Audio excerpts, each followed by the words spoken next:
Welcome to Drumbeats. I'm Mark Magnacca, and I'm here with my co-host, Robert Brant, for Drumbeats, and we're both the co-chairs of the Canadian Indigenous Investment Annual Summit. We've both made our home in the UK, and we've lived here for a number of years. Rob, welcome to our podcast. Great to be doing this with you. Thanks, Mark. And for everybody out there, I'm Rob Brant, the managing partner of McCarthy Teacho's London office. McCarthy Teacho is a Canadian law firm, full service across Canada, and offices also here in London and in New York as well. I'm also happen to be a Mohawk, member of the Bay Mohawks of the Bay of Quinte, which is the territory between Toronto and Montreal. Great. And, I believe all podcasts have their compelling backstory. And Drumbeats is no different. So I remember last year, June 2023, I was over at Canada House and there were two Indigenous leaders up on stage. One of them said he was off to Buckingham Palace, and for most people probably thought he was on a tour, but I'm sure he was to meet the Queen or the King at that time. And the other was yourself, Robin. I remember seeing that and I saw your name up there and I thought, no way. So I got an introduction to you and said, my name is Mark Magnacca, and are you a descendant of the famous Chief Joseph Brant? And you, of course, said, yes, you are. And I said, wow, my direct descendant fought with Chief Joseph Brant in the American Revolutionary War as one of Brant's loyalists. And so for me, that was very special to think after all this time, and here we are in London, of all places, we never met each other. And we were now connected. So I remember you looking at me, saying very clearly you were. So why don't you tell your bit of response to that, and we can, work through that story. Yeah, I couldn't believe we hadn't met before, Mark, because we've both been in London for many decades. But it was an event focused around Indigenous investment that brought us together. And probably a sign of the times, because there's so many things happening in Canada in this space right now. So I thought it was very fortuitous that the two of us should meet at this moment in time, both with our contacts in the City of London and our personal backgrounds and interests in this space. I loved it. Yes, and one of the interesting things when we met, Rob, and you were telling me about the challenges for Indigenous people in Canada, and many have not heard what's happened.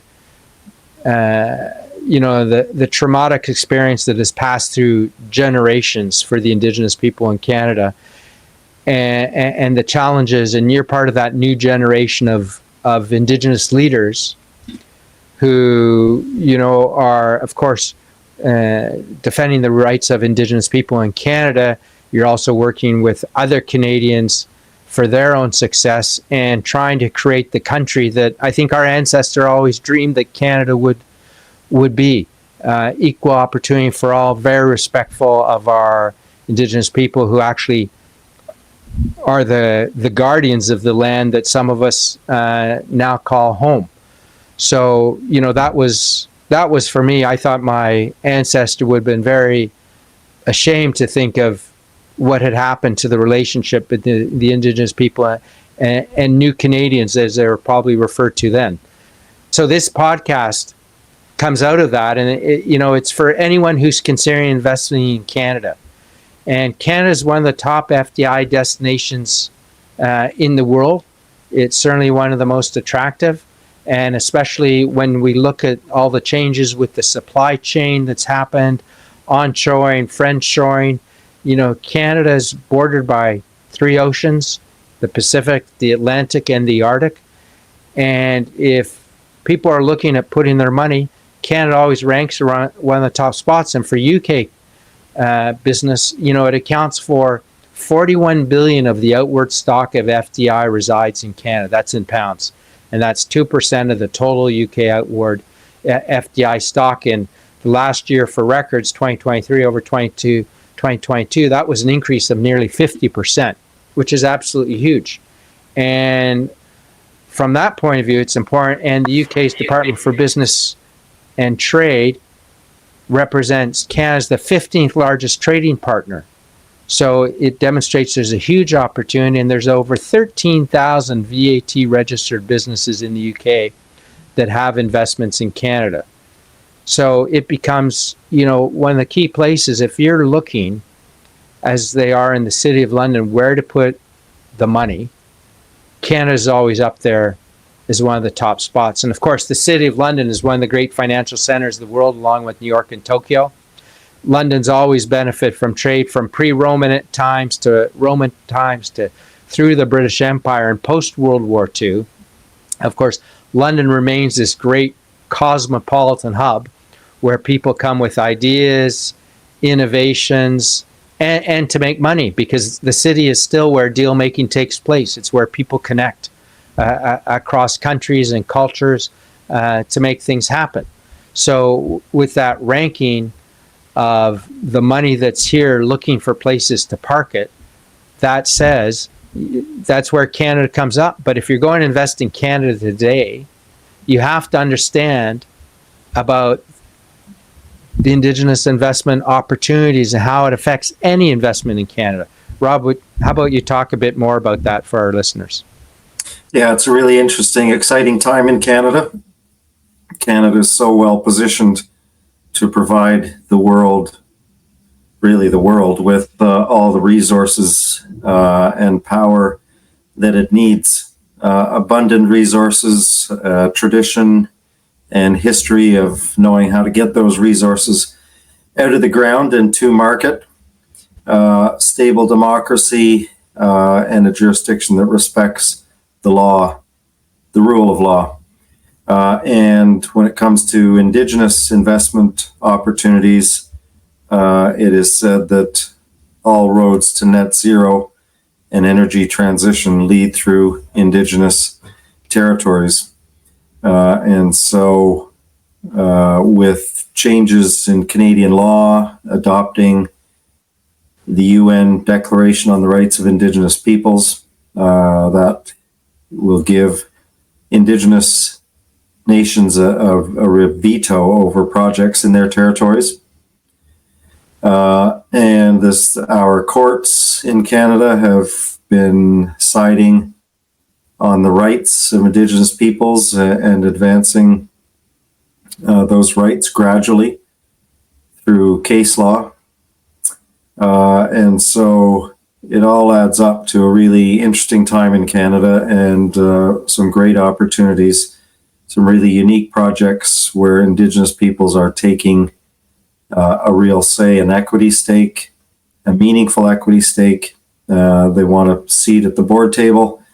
It's not enough to promise jobs or a royalty. They want a real say in how these projects get developed and managed and operated. So I think one of the interesting things for, certainly, most people have heard of London as a financial center. What I don't think they appreciate is when we talk about the Indigenous peoples of Canada, of course, there's, the First Nations, there's the Inuit, and there's also the Métis. And those three groups of Indigenous people cover close to 700 different tribes. So, Rob, you're part of the Mohawks, right? But there's all kinds of different tribes, but they all are benefiting from this opportunity in front of them in terms of economic reconciliation, which is part of an overall reconciliation with Canadian society as a whole. But when groups are dealing with, from 700, it sounds like it's a very complex effort to do that. But this is just going to become a fact of life for Canada and people investing in Canada in the future, isn't it? Absolutely. Those communities, Indigenous communities, are spread across the country, east, west, north. I hope with this podcast we'll dispel some myths that Indigenous communities are against development. For the most part, when they are approached in a respectful way at an early stage and given a meaningful say in these projects, they are on side. And I hope through this podcast, we'll get to interview some of the people who are making these deals happen and really get into understanding their rationale, their thinking, and some of the details of how they're structuring these transactions, because it is unique amongst the rest of the world. We're getting calls from Australia, countries in Africa, South America, Indigenous communities who are noticing some of the things happening in Canada, wondering how what they could learn from some of these deals and structures. Yes, and I've also been speaking to some individuals who have assets in Africa and different places and are dealing with Canadian firms, and they're saying, this Indigenous issue is not just, as you said, in Canada, it's elsewhere, but Canadian firms are now particularly sensitive to it. I don't think, Canada's got a very, consolidated banking sector, and, all 6 banks recognize the importance of any investments in Canada following the letter of the law and the spirit of the law. So, it's not something, if you're investing in Canada, you can avoid. More likely than not, if you're investing in physical assets, you are going to be coming across an Indigenous group that, as you say, has a seat at the table, right? And they want to participate in that growth. So it's not, just give us a few jobs or something. They want to participate in that growth. And there's more and more people of our generation and the younger generations who are leading that charge, who've grown up in the financial centers or in the large enterprises, who now are saying, gee, I want to bring my skills to help my tribe or my community or my nation to achieve all that they can be. So that is really exciting, and it's a dynamic and changing environment that there's a lot on the go for. And I hope that by talking to some of the people who are involved in these deals, that our listeners will get an understanding of how to approach these transactions, how to successfully pull them off. And I hope we can highlight all of the new opportunities that are available in Canada. And the deals seem to be coming out, every week, if not more frequently. There was a couple in the past few weeks, maybe you'd just like to talk on, just mention for some of our listeners to appreciate the scale of the opportunities and the type of deals that are happening at this stage. Sure. Across Canada, you're seeing Indigenous communities take a more active involvement in the sectors that affect their communities. And so a couple of weeks ago, it was announced that Bell Canada was selling its Northern and Arctic telecoms business to a syndicate of First Nations and Inuit communities. That's $1 billion transaction, and one of just many. Sticking with the West, on the West Coast, it was also just announced that the First Nations communities on the West Coast were going to take a majority ownership in an LNG export facility. In Saskatchewan, it was announced the major wind power project with Enbridge. Again, a syndicate of First Nations are going to partner with Enbridge. In Ontario, we've got Hydro One announcing that they are not going to build any more transition lines without a majority investment from the local Indigenous communities that are affected by those lines. And on the East Coast, you've had First Nations acquiring a majority stake in Clearwater Foods, one of the largest seafood producers in the world. So lots of great examples, and I hope we can get some of the people who've been involved in those and many other transactions on our podcast to talk about the ins and outs. Yes, that's what we're aspiring to do, and I'm sure we'll have many of them on the next few weeks. And you just mentioned about transmission lines, and I think everybody around the world knows that the transmission lines that were built 50, 100 years ago, they're not really set up for all the different new sources of energy and the actual demand from computing power. So we had the deputy premier of Labrador and Newfoundland over, and all the groups are up there, all the tech firms are up there trying to talk. Gee, we'd love to put something up here because it's nice and cold, so we don't have to worry about heating. And Newfoundland and Labrador, you've got the Atlantic Ocean, you've got the Arctic Ocean nearby to help cool things down. But all those deals are going to happen, and over time, it's not a question of some of these indigenous groups needing money. Over time, these are going to become very wealthy nations in their own right, and going to be looking, well, where will we be investing, and who will we be investing with? So those are some of the issues that we want to be talking about, and we'll be talking about over the next few weeks. But somebody's going to ask us, why is this called Drumbeats?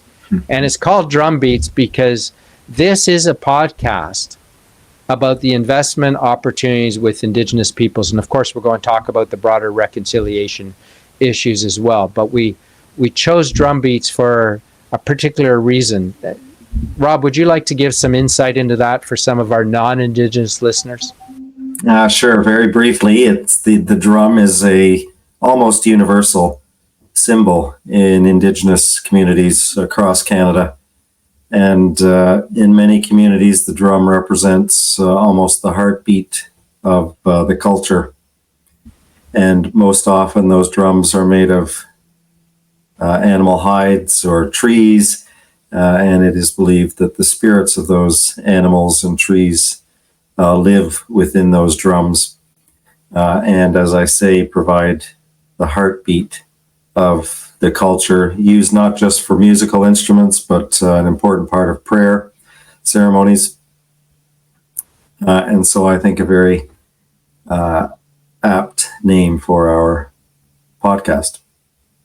Great. I think it's a great name, and you talk about the heartbeat. So this is the heartbeat for news and information about Indigenous investing in Canada. And this is where we'll get the stories out. First, we'll talk to all the right people. We'll amplify the investment opportunities.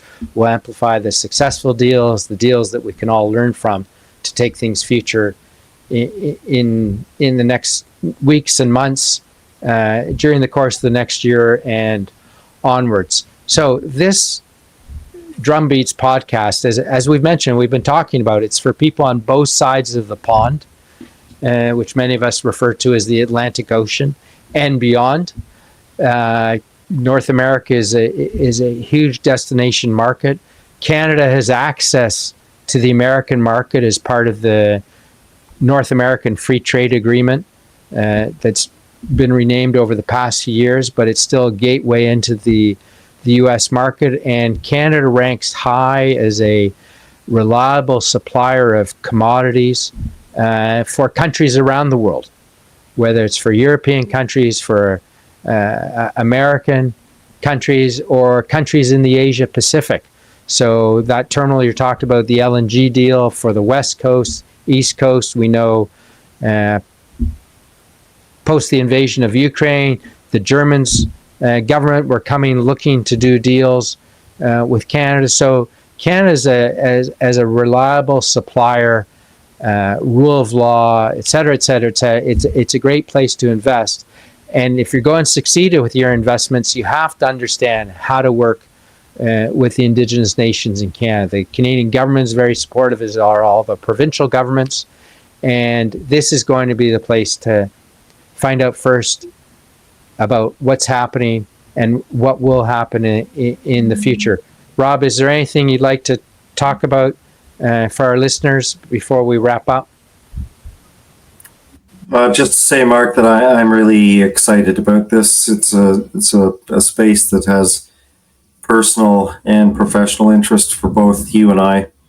It's a really historic time in Canada. And this will be a platform for Indigenous business and political leaders to talk about the successes, the failures, highlight some upcoming opportunities, educate our listeners on how to approach these types of transactions. And as I said before, hopefully dispel the myth that Indigenous communities in Canada are against all development. Super. So thank you very much, Rob. We look forward to those of you. Please subscribe to our podcast. We also have a newsletter on our website, Canadian Indigenous Investment Summit.com.